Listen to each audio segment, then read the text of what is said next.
DGP Vikram Singh, कमाल का तर्क यहां पर दिया जा रहा है, थोड़ा आपको समझ में आया?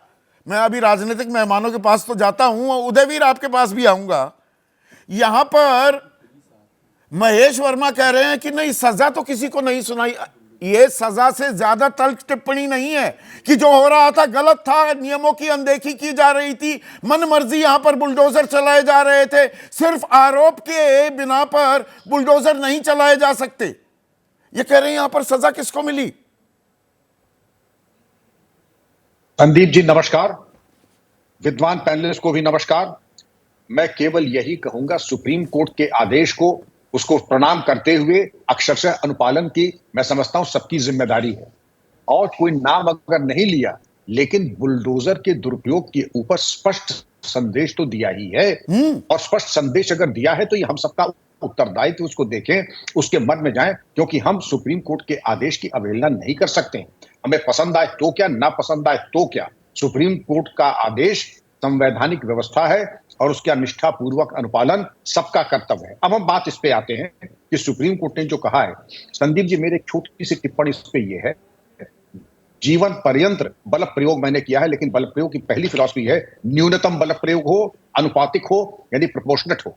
नंबर 2, पुलिस में हम लोग अगर टीयर गैस भी चलाते हैं, वाटर कैनन चलाते हैं, तो 3 बार, एक बार नहीं 3 बार चेतावनी देकर के तब चलाते हैं जब भीड़ तितर बितर नहीं होती है। बुलडोजर उससे कई गुना बड़ा एक बल प्रयोग है। और उसमें जो व्यवस्था दी गई है, urban land ceiling and regulation act 1976 देख लें, सारे प्राविधान दिए हैं। पुलिस नहीं विक्रम सिंह, देखिए यहां पर एक असमंजस, कंफ्यूजन भी हो जाता है। जब हम सारी बातें करते हो थोड़ा रायता फैल जाता है। बुलडोजर चलाया जा सकता है, अवैध निर्माण, कहीं अतिक्रमण को हटाना है तो बुलडोजर का इस्तेमाल होगा।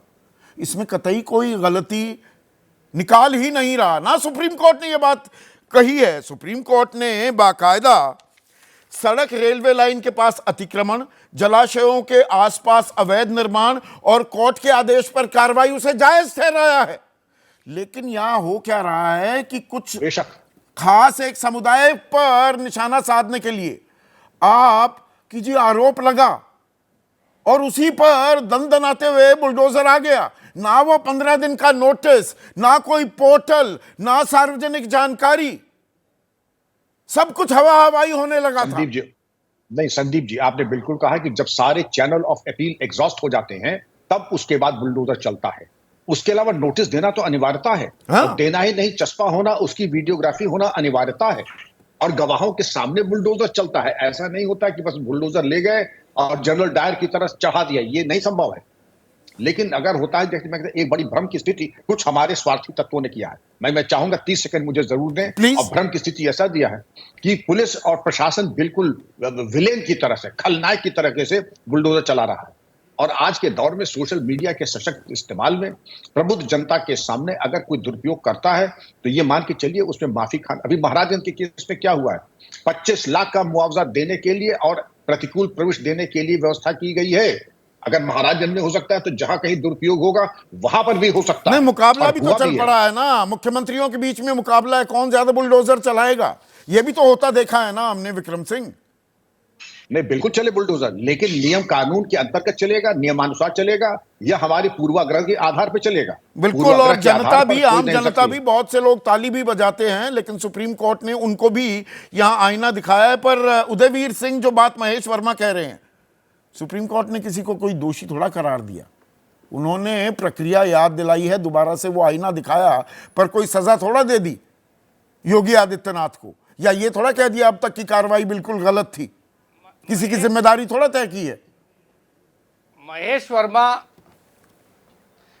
वर्मा जो कह रहे हैं वो ये कह रहे हैं कि जब तक कान पकड़ के किसी अपराधी की तरह सरकार को ट्रीट न करे सुप्रीम कोर्ट, तब तक हम नहीं मानेंगे।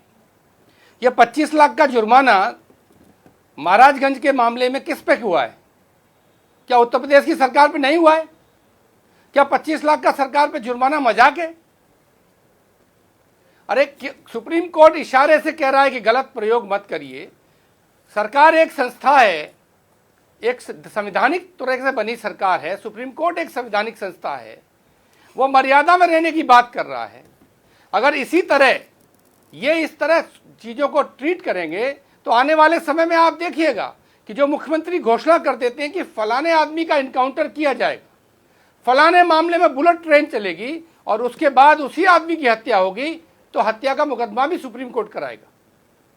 सवाल यह है कि मर्यादाओं से चलता है और एक दूसरे को मर्यादा से इशारे से बात करती है संवैधानिक संस्था। तो वो मर्यादा क्या समाजवादी बात पार्टी इनकी दूर आपके कर- नेता अखिलेश यादव ने भी रखी है उदयवीर, क्योंकि आप तो ये चुनौती धमकी भी देते देखे गए। अखिलेश यादव का मैं जिक्र कर रहा हूं, 2027 में हमारी सरकार आएगी, सारे बुलडोजर गोरखपुर की तरफ संदीप जी- रुख करते दिखेंगे। संदीप जी आप पूरी बात नहीं खत्म होने देते। आपकी बात खत्म होने दे तो आपका सवाल नहीं आएगा। किसी ने भी ये बात नहीं की कि सरकारी जमीन पे अतिक्रमण या सरकारी जमीन को खाली कराने का विरोध हुआ हो। हमेशा विरोध ये हुआ कि आपने कहा कि फलाने ने ये अपराध किया है और अखबार में, टीवी में, बयान में कहा कि अब बुलडोजर उसके यहाँ जाएगा, और अगले दिन फाइल में लिखा कि इनके घर का नक्शा पास नहीं था, इन्होंने सही परमिशन नहीं ली थी, इन्हें अमुक अथॉरिटी ने गलत परमिशन दे दी थी, वो गिरा दिया गया। और जो बयान आप अखिलेश जी का दिखा रहे हैं, मैं उस पर स्पष्ट कर दूं, वो बयान ये था कि एक पत्रकार ने पूछा था, इस समय गोरखपुर में सरकार के मुखिया रहते हैं और उनके संबंधित लोगों को तमाम सरकारी जमीन पर कब्जा कराया जा रहा है। तो अखिलेश जी ने कहा था कि 27 में सरकार बनेगी, जांच होगी और बुलडोजर गोरखपुर जाएगा। अगर सरकारी जमीन समाजवादी पार्टी के कब्जे में तो मेरे यहाँ आए बुलडोजर, अगर गोरखपुर में तो वहां जाएगा बुलडोजर।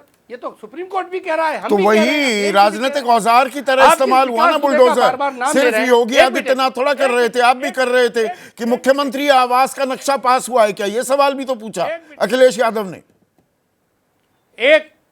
एक मिनट, हाँ पूछा, सुन लीजिए, पूछा। अखिलेश जी ने यह कहा कि जब लोगों के मकान आप गिराते हो ये कह के कि इसका नक्शा पास नहीं है, तो मुख्यमंत्री आवास का भी नक्शा पास नहीं है।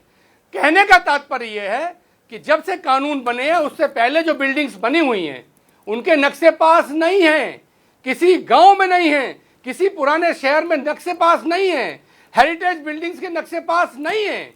अखिलेश जी ये कह रहे हैं कि जब सुप्रीम चुनाव मुख्यमंत्री आवास का नक्शा पास नहीं हुआ तो आप गरीब आदमी से उसके घर का नक्शा क्यों मांगते हैं? जब से नियम लागू हुआ तब से नक्शा मांगिए आप। और मैं आपको एक उदाहरण बता रहा हूं बेईमानी का। विकास दुबे का एक दुर्दांत अपराधी का इनकाउंटर हुआ, चलिए उसका मकान गिरा, मकान में फाइल में क्या लिखा है?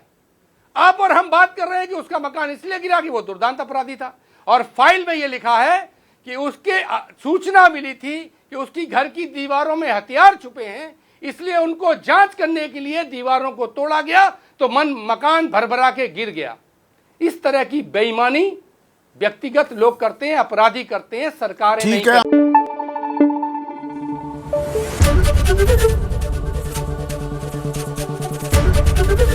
एबीपी न्यूज आपको रखे आगे।